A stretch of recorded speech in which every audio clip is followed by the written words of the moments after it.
Today's show is sponsored by the ABV Barrel Shop.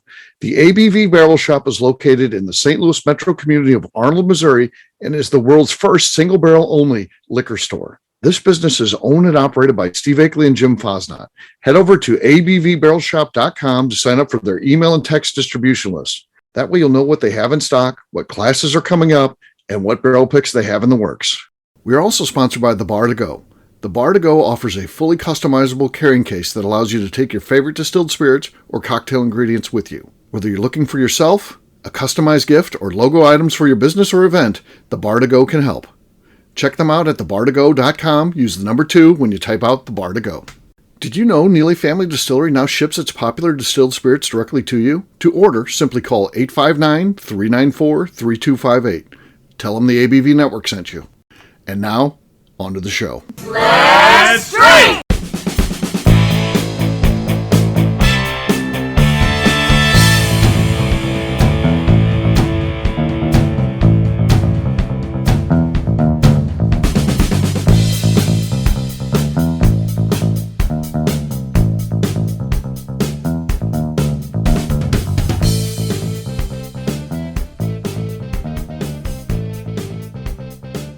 Welcome to the Bourbon Daily, the podcast about everything bourbon delivered to you every day of the week. Today on the show, we discuss the news that Ken Lewis is retiring from New Riff Distilling. My name is McNew. Please join me in welcoming my co-host, Steve Akeley, along with our special guests, Kathy Cool, Lenny Eckstein, and Tim Swyatt. Hey gang, what's up? Hey guys. So we're going to be talking about the shocking news that Ken Lewis is leaving New Riff. Kind of sad, kind of cool that he gets to do it on his terms too. I mean, he's had one hell of a career and just a great person. And I think you never hear anybody say anything bad about Ken Lewis. Good man. Obviously has been very kind to his employees through the years, both at Party Source and now at New Riff, leaving it to, the company in their hands and with an employee stock ownership, which is pretty cool stuff. But we'll talk about Ken Lewis and New Riff after the break. For right now, I've got a story, and my kid told me I've got to tell this story on the air. So it's one I've never told. At any point, some of them, it's like, it's been so long I can tell again. This one I've never told on the Bourbon Daily or anything like that. And but my kid, and I never told her. So it's just one that happened a long time ago. So I used to travel all the time. So literally out at least 125, 130 nights a year. Sometimes as high as 175.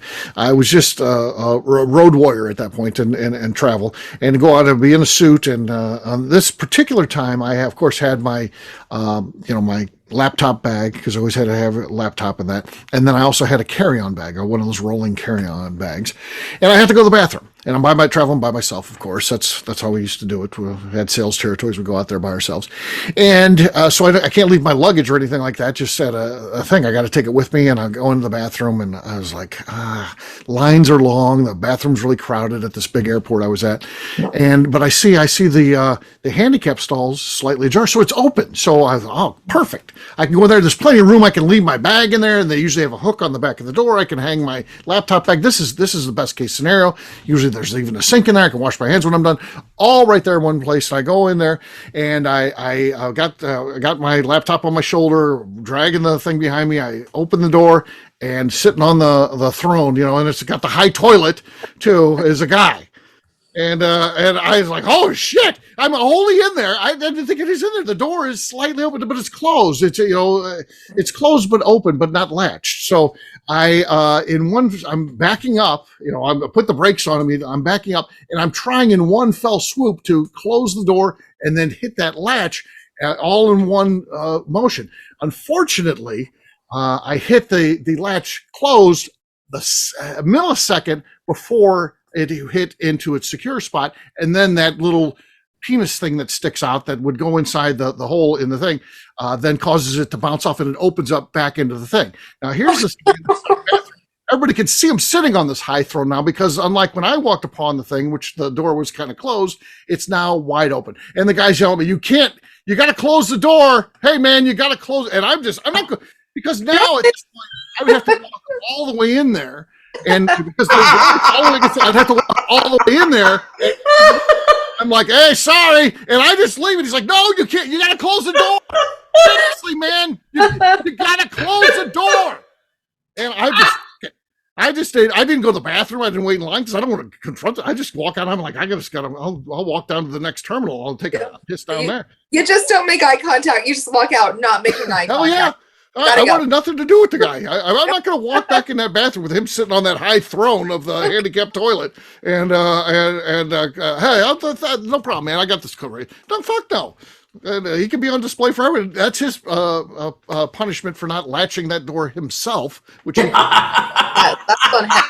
Yeah, that's on him. So my question is, because it's all about a question, did I do the wrong thing? Should I have gone back in there and smelled his feces and closed that door, or would you guys have done the exact same thing I did, just bailed and get the hell out of there? I think there's a girl code, like where women will help women when we're vulnerable like that. I don't think men have that code. Thank you. And you spare a square type thing, right? Yes. You know, and then women are going to help women. I'm like, oh yeah, I got you. I will definitely shut your door. Do you need me to stay and watch it? Like, women are going to help women. Men don't. I've got a comment about that. I've got a comment about that, but I'll save that till after we finish this discussion. The Seinfeld episode of Spare a Square was written by a man. Okay.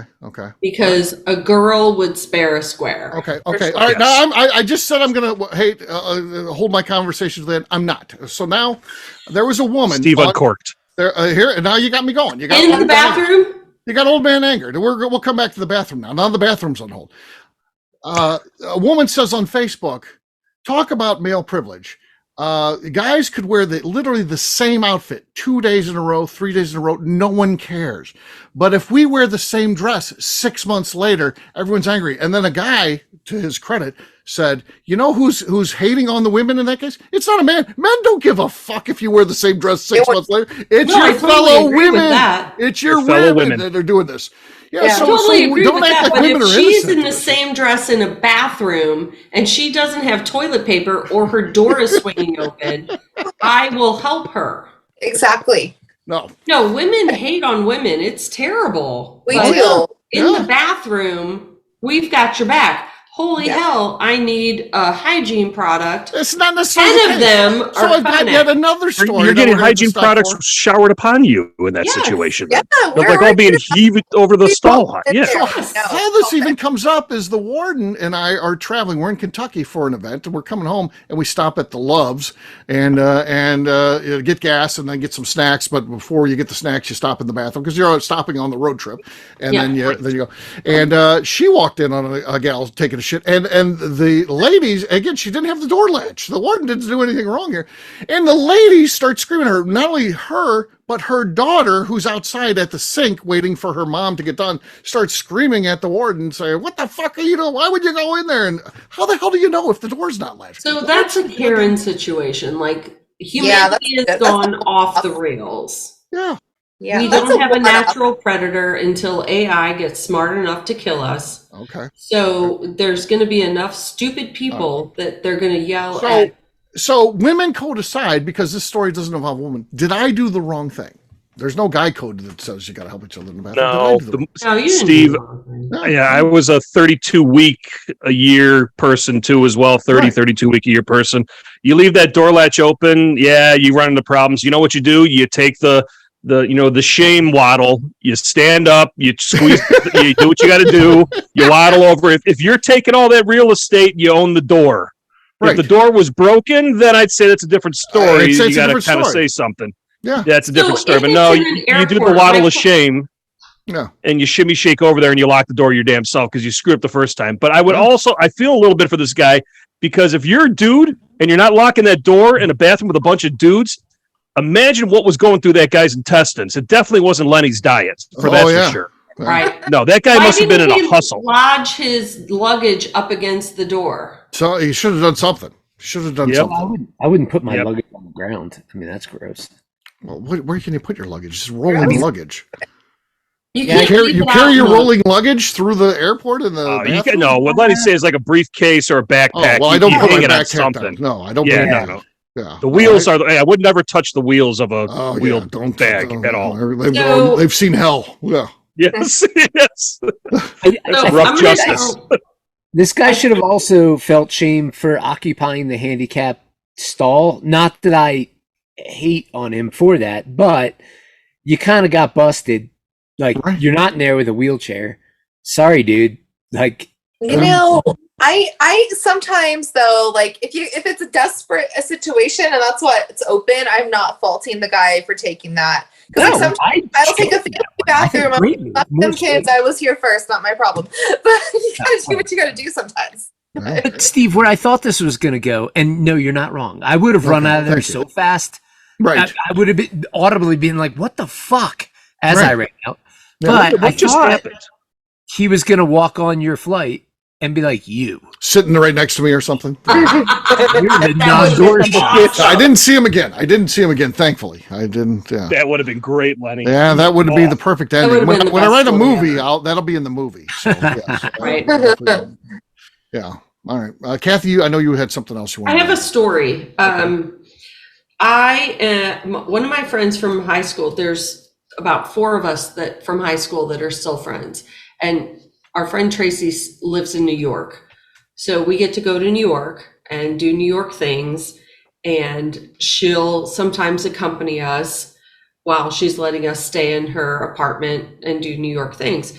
So one day we went to like the Statue of Liberty, and she's like, "Oh my God, I've seen the Statue of Liberty so many times." We're like, "You don't have to go." She's like, "No, I'll go." And then afterwards we went to Tiffany's. Sure.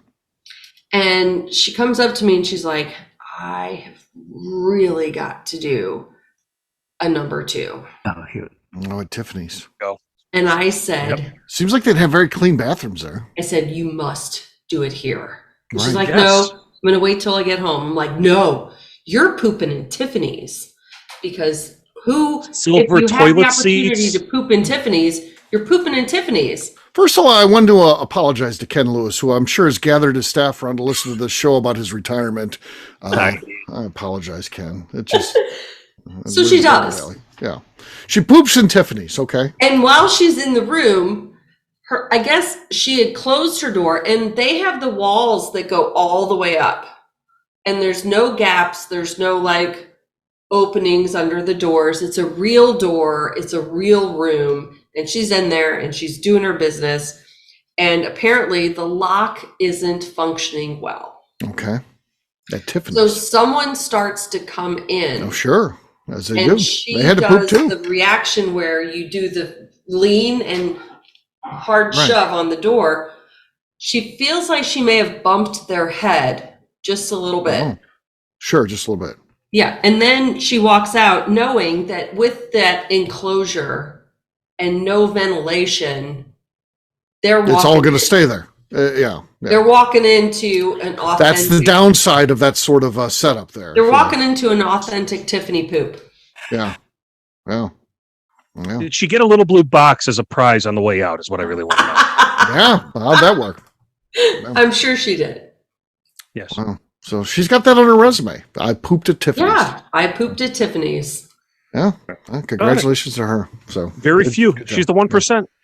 She's a 1% pooper. So yeah, how about that? All right. Well, guess what? On that note, it is time to drink. What is everyone drinking? Let's start with McNew. I have some Penelope Barrel Strength. Nothing. Let's have Tim go so we can have you. So we I can got some. Way to I got So you can stay in the lead. Yeah. Exactly. I got. That's good, Kenny. I got some Glens Creek Millville malt, some single malt. Okay. All right. Okay. All right. Really nothing there. I heard something, a little something Slosh. there. I heard something. So we're going to say you have the lead because I heard nothing at all on McNew. So, but it's going to be beat. It's going to be beat. All right. Lenny is ready to go. We'll have him go. Yeah, I've got some Wilderness Trail bourbon. Okay. Once again, a new bottle. Brand new. Yeah. No, it's not new. It is. It is. Okay. He hit the mic. Some style points he lost there for There's sure. some style points there. The Russian Yeah, judge I heard denied slosh. docked him of at least a point. Slosh. There was a There was a slosh. slosh. He hit the thing, and he also clicked the cork too. There was a lot of bad stuff going on there. There was a getting decent floppy. cork pop in there. All right, Kathy, I think that one could be beat. But what do you got? I'm not going to beat it. I'm going to do, I'm going to finish a bottle of New Riff. Okay. Because seriously, people, topic. Nice and bassy. Yeah. That's good. I drank all my new Riff. I got none left. Kudos to them. Yeah. And for making good whiskey. So there you go. I've got Pacific Flyway from our friends at Golden Beaver. So there we go. Quiet on the set. Swide on the set. Oh, Jesus. Terrible. Lenny, you won in a very disputed. Lenny sneaks into this one. He slides in again. Yeah. It's a win somehow. Cheers. Stop winning. Cheers. They don't ask you how. They ask you how many, Lenny. Remember that. Yep. There you go. There you go. All right. Let's take a quick break. And then when we come back, we're going to be talking about Ken Lewis retiring and what we think of that. We'll do that in just a few.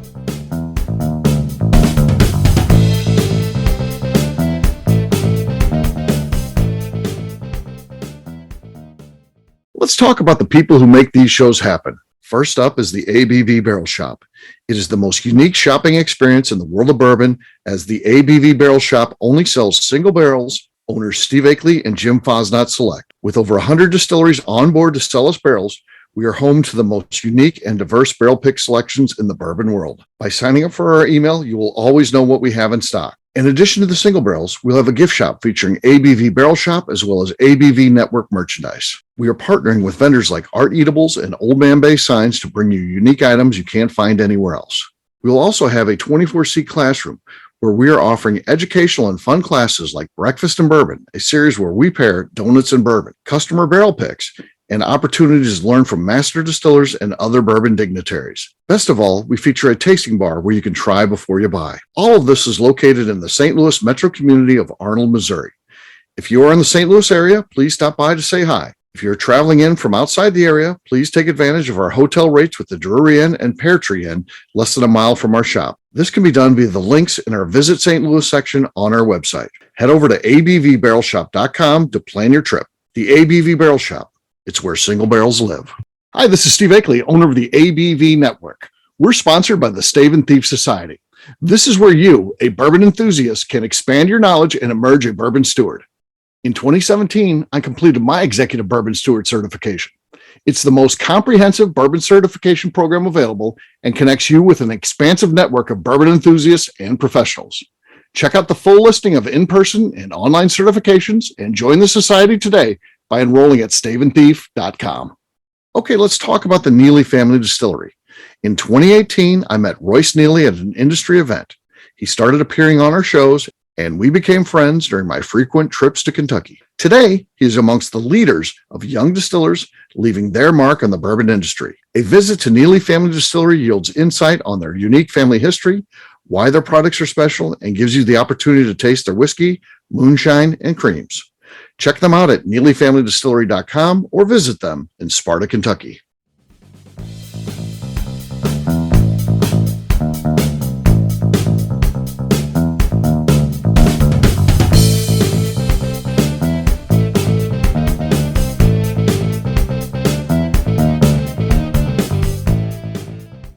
I'm McNew. Don't mix your grain and grapes. Not a good time. You're listening to the Bourbon Daily. KK, I sent you a video in the meantime.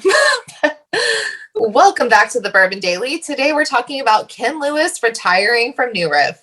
Yes, we are. So Ken Lewis announces he's stepping down, a whole new management team kind of taking over, his daughter being the most important one there. She's kind of leading the charge. And then elevation of some other team members there, new COO and I forget the other title, but yeah, some big moves there. Obviously, a large shoes to fill when you got Ken leaving, and it sounded like this was all in the works anyway. This is the plan. They're just executing the plan. This isn't a surprise or anything. Ken, I'm sure, has been working on this for a while and made sure there's a seamless transition. And it's good for New Riff. It's good for the company, and it's good for Ken on a personal basis if he's ready to hang it up. It's good that he's able to do that, but it's also sad for us as bourbon fans because he's a really good guy. He's done great things for the industry, including some legislation, particularly if you're a Kentucky resident, things like, being open on Sundays and being able to buy whiskey and things like that. He was involved in that because he used to be a liquor store owner. And then he had the big mega store with a Party Source. And then he's been in New Riff for, I don't know how long they've been doing that now, but 2014. Established 2014. Okay, so 9 years. 9 years. He's probably 10 years at least in the works, maybe longer than that. So it's he's had a hell of a career. And I'll tell you what, if he doesn't go into the Kentucky Bourbon Hall of Fame, I'll tell you this year, I mean, he needs to be in there. I mean, what the career he's had, especially with some of the other people they've put in there recently, Ken Lewis deserves it more than probably, at least more than 50% of the people that are in there. I'll say that. I feel safe saying that. He's an amazing person. So you're probably you're not off there. You're about 50%. I would agree. He put a definitely 50%. Ding in the universe here. His whole tradition and putting a new riff on it. He lived by those visions that they've had together as a team. Yeah, for sure. And you know what? Just being a good guy too. It can be something to be said for just being a nice person too, despite all the success, all the things that you've done. Just still being just a good person, pleasant person to be around. So I think any interview I've ever heard with him, I've always taken away like inspiration in terms of like I guess on the business side, but just on the side of doing things right, like being a I don't know, kind of like just a beacon for like what's right in business. And Did you say he's a vegan for what's right in business? No, I didn't say vegan. He's rooting for the vegans for what's right in business. Words in my mouth. It's organic water, Kathy, that they use. Just so you know. Like, no, he really took care of his employees. He made it a co-op. He put a lot of power in their hands. And, that's definitely something to learn from. And more people should probably look at that when they're starting businesses. Yeah. I think that's a symbol of being humble, because he knows he knew he was in Kentucky. He knew he was, he had the stores and everything. He knew what it meant. And then he went into distilling. So he kind of went from retail backwards. And that's just a hardworking man who appreciates what got him there. Right. As I research distilleries, Kathy, you make a great point there, because I always go to the About Us page and kind of read their story. This is where they have the real creative liberty to kind of write who they are. You get an idea who the personalities are. One of the lines here is that New Riff is led by a team of corporate refugees. Yeah. That says it about right, Ken. That says it about right. Well done. Yeah. That's pretty. Those words hit differently now, knowing what you've done and where you go. And a succession plan is not easy. It's an uncomfortable thing. Right. And sounds like you may have navigated this thing right. Turn the reins over. You manage yourself out of a job. Now I'd be interested to see what you do next, because you're not going to be sitting around. Right. Yeah. Yeah. And I don't know how all this works with ESOP and all that. I'm sure he gets, a nice compensation, but compare that to whatever he gets, as he ends that chapter of his life, and compare that to what he'd get if he'd just be like, I'm going to sell this goddamn thing. It's probably a $400 million distillery, with their distribution and that. You see these crazy numbers for just sourced brands. Well, here's a guy who's got a brand that has nice distribution, is well thought of. What is that worth? It's got to be worth way more than, your Penelopes of the world and things like that. I would assume you're talking 500 million. He's turning those decisions over to the employees, which they get a share instead of the tight controlled ownership that we're seeing with other brands. So you got a great point there, Steve. Yeah, so it's amazing to do something like what he's doing. So it's such a bootstrap story. Yeah, it is. It really is. So, and who doesn't love that? Yeah, like he's the guy you just like want to cheer for. You're like, oh, that worked out for him, great, and he's helping other people work out, and you really can't see what he does next. If he wants to retire and never work again, good for him. If he's starting a new company, even more excited. Yeah. Right? He can do whatever he wants. So I think whatever would be next for him, we're all into it. And if it's just him enjoying R&R, that's fine. If he wants to be an ambassador for them moving forward, making some appearances from time to time, we'd gladly shake his hand and have him sign a bottle if we see him, that type of thing. Or if he wants to start something new, like McNew said, we're interested. Whatever it is, we're interested. During his retirement, he might want to join us in Key West, and that would be great. He might want to do that. Maybe he wants to be on the Bourbon Daily. His retirement is having a place in Key West where we can all congregate and talk whiskey. Yeah, maybe that's his plans. Yeah, he's going to reach out and be like, "Hey, you guys care if I join you? Matter of fact, I'll spring for the house. You guys can just all stay there." I'm like, "Oh, sure." That'd be cool. Or maybe he wants to be an announcer on the Bourbon Daily. Yeah, he comes in. That'd be nice. Yeah, I'll ask him his Friday night availability, and we'll go from there. No, you can't fire. Well, if I get the chance to get Ken Lewis, I mean, come on, McNew. I'm just so easily replaced. McNew is not easily replaced. She knows that. I know that, and she knows that, and she knows that I know that. So she's in a good. Ken Lewis is not scaling the Grand Tetons. It's true. I'm not either, really. Via Photoshop, you will be. So.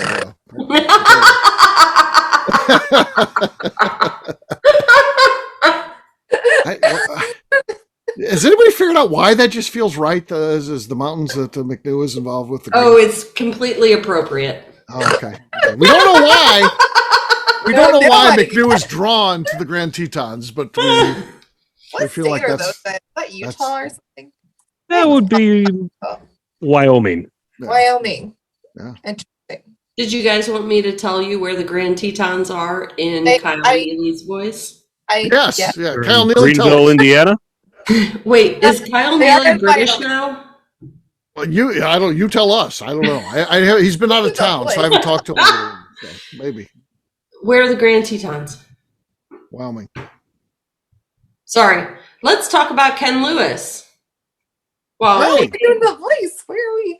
I'm Googling where are the Grand Tetons. They're in Wyoming. I googled it. Is this a serious question? Grand Tetons are in Wyoming. What's the deal with the Grand Tetons? What's Is it either the grand deal or with Tetonic? I don't get what's so grand. Tetons. What's so Nobody grand? lives there. Nobody's in Wyoming. Why do they get to have the Grand Tetons? Why do they call it Jackson Really Hole? nice, like Denver. So I go to the Grand Tetons and it costs you $10 to get in. I was expected to pay $1,000.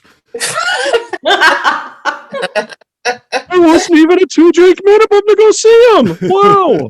I just want the audience to know that during this whole thing, Lenny has had the appearance of boredom and I'm not disgust. bored. Sorry, no, he's I'm not pissed off. disgusted either. Boredom I'm and not disgust. pissed off either. I'm tired. I was long day of travel yesterday from one side of the country to the other. I apologize for my exhaustion, but I feel like I'm holding it together. You're holding it together Well, just you barely. have very nice things to say about Ken Lewis, who, seriously, I want to apologize to him personally Yeah, for the right. way that I have performed during this. Well, you know what? You should wrap up the show because I have a comment that's not appropriate to be recorded because I just read the third thing on Google, and it's hilarious.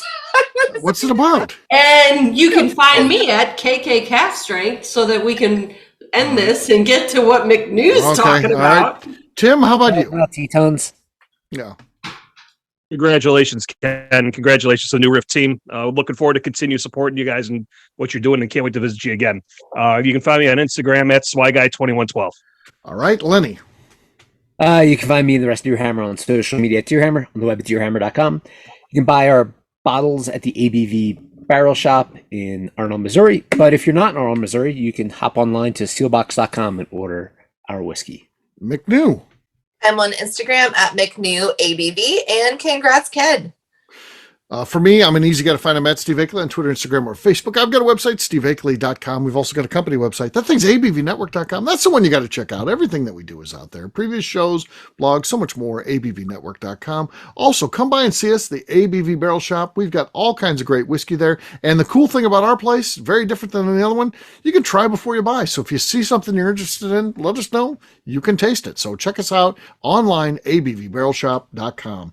McNew, anything else to say before we get out of here? I would like to remind the audience to please give us a 5-star review that includes comments. It helps new people find the show, which is very important to us. And if you like what we're doing, we ask that you please visit our Patreon page at patreon.com/the ABV Network. Great job today, gang. For audience, we'll have a brand new show for you tomorrow. Looking forward to that. Until then, take care, everybody, and happy retirement to Mr. Ken Lewis. Bye. Bye. Peace.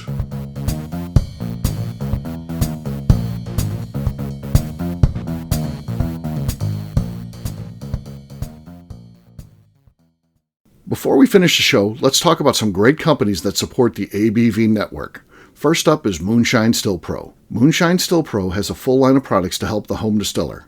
Whether you want to experiment on the stove in your kitchen or you're looking for a bigger setup in your backyard, owner Russell Creed and his team can help. They have multiple still offerings, accessories, and even grain from their partners at Goldstone Mill to assist you in making whiskey on par with your favorite distillery. They can also help you with some fabricated parts you probably can't make yourself if you are attempting a DIY still project. Learn more or order your still or parts at moonshinestillpro.com.